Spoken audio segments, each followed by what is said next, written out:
在加州莫哈维沙漠的某个角落，有一座外表毫不起眼的灰色仓库，外墙没有标志，窗户全部被封死，门口的哨岗永远戴着墨镜。这里的工人每天都在制造某种零件，有人负责焊接弯曲的钛合金板，有人安装密密麻麻的电缆，还有人加工奇怪的碳纤维曲面。他们不知道这些零件最终会拼成什么，甚至有人以为自己在造一台农业机械的部件，直到多年后才发现，那其实是世界上最神秘轰炸机的起落架控制系统。那是冷战最紧张的年代，美军需要一种能穿透苏联防空、直击莫斯科上空的战略核打击平台，它必须在雷达上隐形，飞行距离跨越大西洋和北冰洋，还要一次投下毁灭整座城市的核弹。诺斯罗普提出了一个疯狂的方案，一架没有垂尾的飞翼轰炸机，它看起来像外星飞船，飞控稳定性差到几乎不可能飞起来，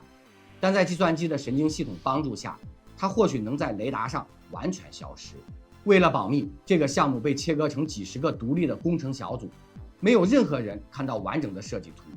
测试滑行只能在午夜进行，机库一旦开门，安保人员立刻拉下巨大的防护链。这是一个连造飞机的人都不知道自己在造什么的时代，也是 B2 幽灵从无到有，在黑暗中诞生的故事开端。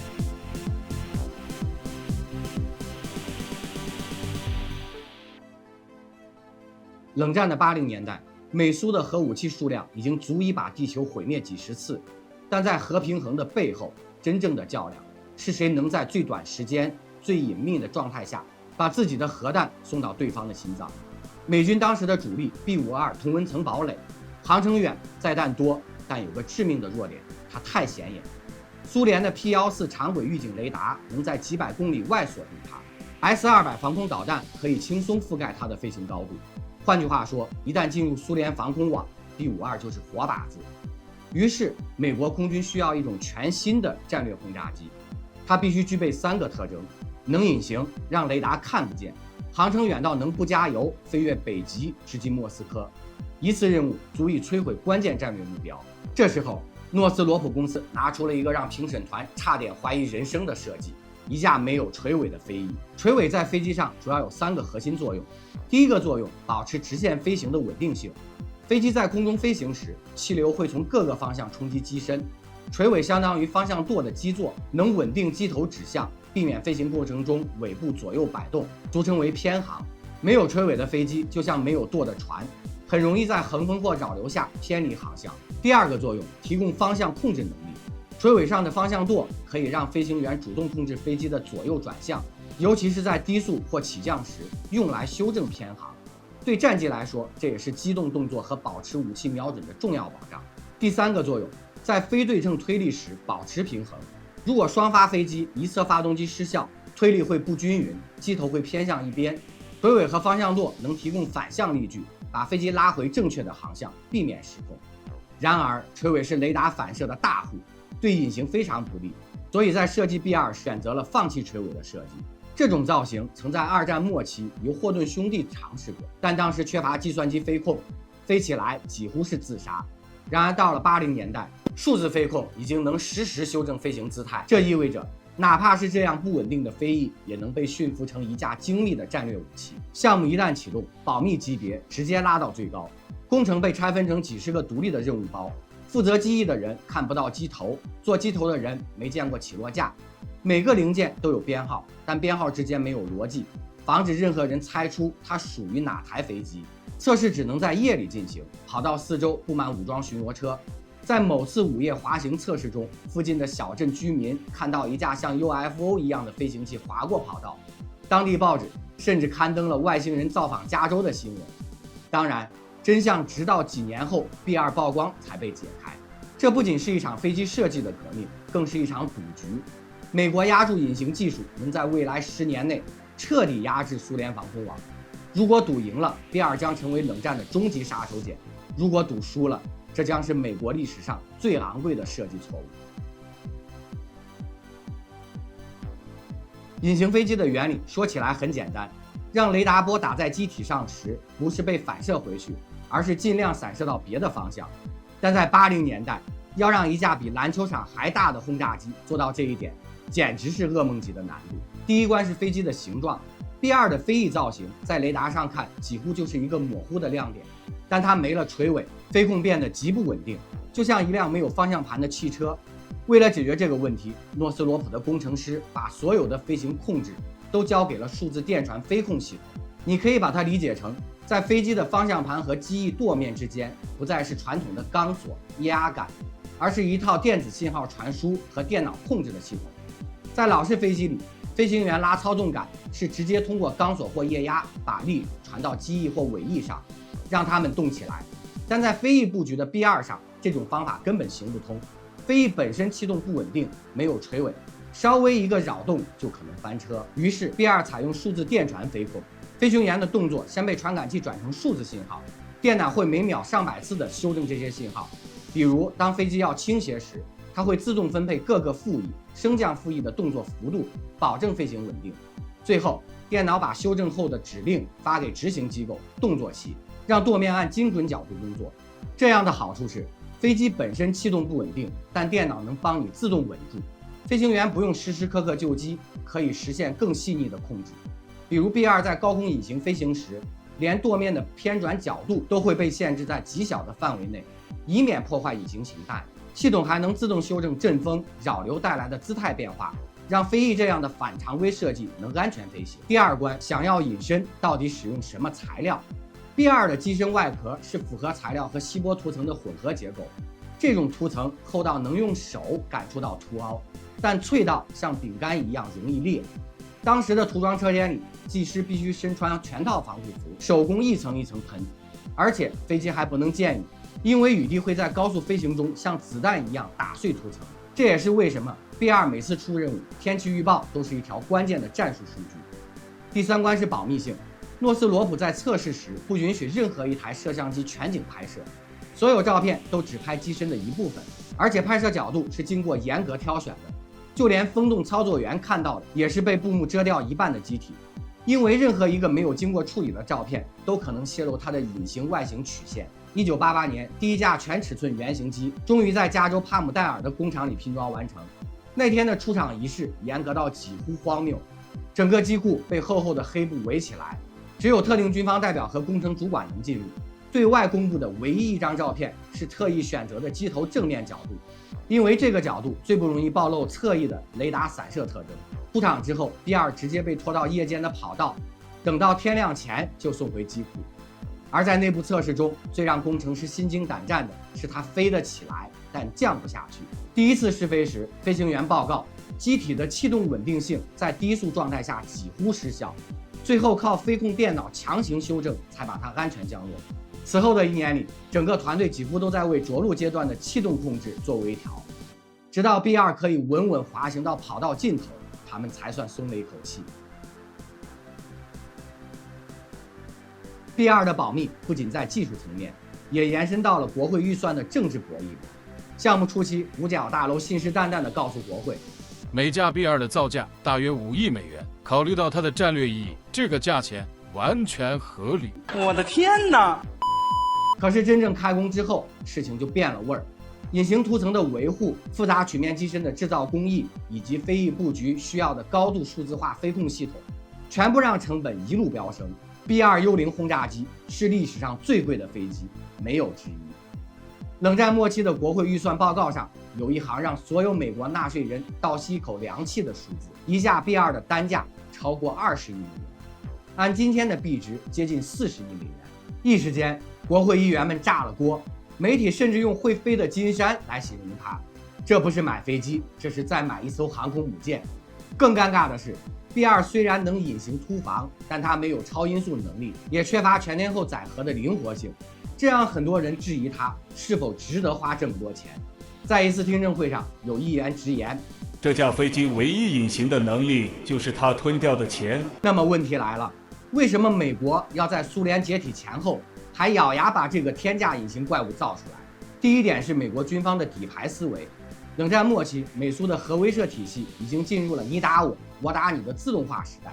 洲际导弹可以相互摧毁城市，但无法保证能精准摧毁深埋的指挥所或移动发射车。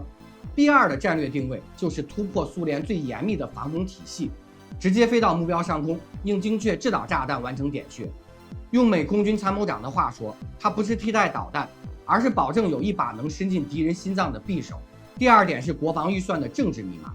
B2的造价高得离谱，但它背后是遍布全美的政治布局。机体在加州制造，机翼复合材料在堪萨斯生产，飞控系统在俄亥俄调试，隐形涂层的原料来自几个摇摆州的小工厂。这意味着，一旦有人提案砍掉 B2项目，就会有几十个预言站出来反对，因为这直接砍掉了自己选区的就业。美国军工项目的供应链设计有一半是技术考虑，另一半是政治保险。B2就是典型案例。第三点是战略信号与心理战。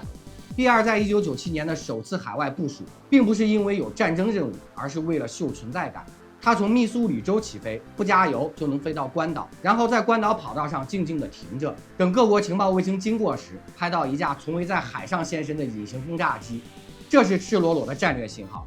我们可以从美国本土随时打到你家的后院。有趣的是，这种展示并非炫耀，而是让对手开始猜测，它到底能飞多远，能带什么武器，我们的雷达能不能够看到它。这种不确定性本身就是 B2的价值所在。最后是造价背后的真相。虽然 B2的单价是20亿美元，但真正的飞机制造成本其实不到一半，剩下的是摊在每一架飞机上的研发费、技术实验费。原计划制造132架，后来被砍到21架，这让研发费用被硬生生平摊到每一架飞机上，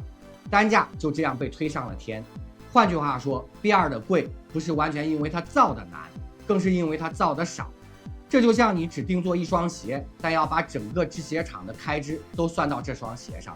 于是原计划生产132架的计划被大幅削减，先是被砍到75架，最后直接腰斩，只剩下21架，还包括一架在试飞事故中损毁的机体。换句话说，整个 B2机队的数量还没有一支空中飞行表演队的飞机多。这种稀缺性让 B2在之后的几十年里几乎成了战略珍宝，只有在最关键的任务中，五角大楼才愿意让它出动。而每次 B2幽灵出动，它隐形的几乎从不留下战场痕迹。从1990年代服役到今天，它飞越过伊拉克、阿富汗、利比亚、科索沃，几乎每次任务都是来无影去无踪。但在1999年的科索沃战争中，却传出了一条在军民圈至今仍有争议的传说。B2曾被南联盟防空系统锁定，并遭到导弹攻击。1999年，北约对南联盟展开了盟军行动。B2当时是首次在实战中投入使用，负责从美国本土直接飞越大西洋，对贝尔格莱德周围的重要目标实施精准轰炸。它的优势很明显，隐形、长航程，可精确打击加固工事。但南联盟的防空力量虽然落后，却极为顽强，尤其是那套老掉牙的 S125 涅瓦防空系统，北约称为 SA3， 就是这套上世纪60年代的老式导弹系统，曾击落过美国的 F-117隐形战机。而在 B2的任务日记里，它差点成了第二个。那一夜究竟发生了什么？据南联盟一位防空雷达官员的回忆，当时他们的雷达屏幕上突然出现一个非常微弱、几乎可以忽略的回波。正常情况下，这种回波会被当作干扰噪点直接过滤掉，这也是隐形飞机最依赖的护身符。但这次值班的雷达操作员并没有忽略，而是手动调整雷达的增益，把信号放大，并持续跟踪了几分钟。这在当时是个赌博，因为 B2的飞行高度与速度都很特殊，一旦操作员判断失误，导弹可能会直接飞空。但南联盟的导弹部队还是下达了发射命令，2枚导弹脱离发射架，直扑那个几乎看不见的信号。那么最后的结果怎么样？美方从未公开承认 B2在科索沃遭到命中，但有2种说法在军民圈广为流传。第一种说法是，导弹在接近时被 B2的电子战系统干扰，偏离了轨道，没有命中。第二种说法则是，其中1枚导弹在 B2机身附近爆炸，造成了轻微损伤，但不影响飞行。B2最终成功返回本土基地。更有意思的是，科索沃战争结束后，美军对 B2机队进行了为期数月的大修与升级，重点强化了红外抑制与电子对抗能力。这让很多分析者推测， B2确实在那次任务中暴露了部分隐形弱点。无论 B2那晚是否受伤，这次事件对美军都是一个提醒，即便是最先进的隐形轰炸机，也不能完全无视老式防空系统。从那以后，美军在执行 B2任务前，都会优先派遣电子战机与巡航导弹，对敌方防空雷达进行软硬兼施的压制，确保 B2的突防路径尽可能安全。其实，在 B2的故事里还有不少冷知识。首先 ，B2的绰号幽灵 Spirit 其实并不是官方命名的结果，在早期试飞阶段，测试团队发现这架飞机在雷达上几乎完全消失，就像幽灵一样，于是私下开始用 Spirit 称呼它。等到正式服役时，空军干脆把这个绰号转正了。其次 ，B2的飞行员筛选非常严格，飞翼布局没有传统机身和垂尾，飞行中缺乏视觉参考，飞机姿态几乎完全依赖仪表。为了确保飞行员不会因为失去空间感而出错，第一批驾驶员不仅要通过常规飞行测试，还要额外进行心理与感官协调能力的评估。有飞行员回忆说，刚上手 B2时，哪怕飞机在做轻微倾斜动作，视觉上依旧像是在平飞，如果不看仪表，完全察觉不到。最后还有一个细节 ，B2的机体结构与涂层需要在恒温恒湿的机库里保存，这导致它几乎不能随便停在野外跑道上，否则可能会影响隐形性能。所以每次部署，它的地勤保障机组都要提前运送专用机库部件，像搭积木一样在基地重建一个隐形之家。这些细节正好解释了为什么 B2虽然先进无比，却始终是一种战略级别的稀有动物，昂贵、复杂、珍惜，但在关键时刻，它就是美国空军手里的那张王牌。今天，当你在怀特曼空军基地的恒温机库看到它， B2幽灵依然像30多年前那样安静、致命。它不是数量取代的产物，而是一次战略豪赌的结果。冷战结束了，但它依然执行过科索沃、伊拉克、阿富汗的实战任务，每一次都是精确打击的代名词。它的局限同样明显，昂贵、娇贵，部署受限，却从未削弱它在美军战略体系中的地位。因为 B2的真正价值不仅在于它能投下什么炸弹，更是在于它塑造了隐形战略轰炸机这一整条作战体系，让后来的 B21有了现在的战略逻辑和作战经验。有人说 B2是冷战遗物，但也有人认为它是未来空天作战的奠基石。或许当 B21全面替代它的时候，这段故事会被放进历史书，但那时人们依然会记得，在那个恐惧与豪赌并存的年代，美国人造出了一架能悄无声息飞进敌国首都的幽灵，而它飞过的夜空至今无人能追上。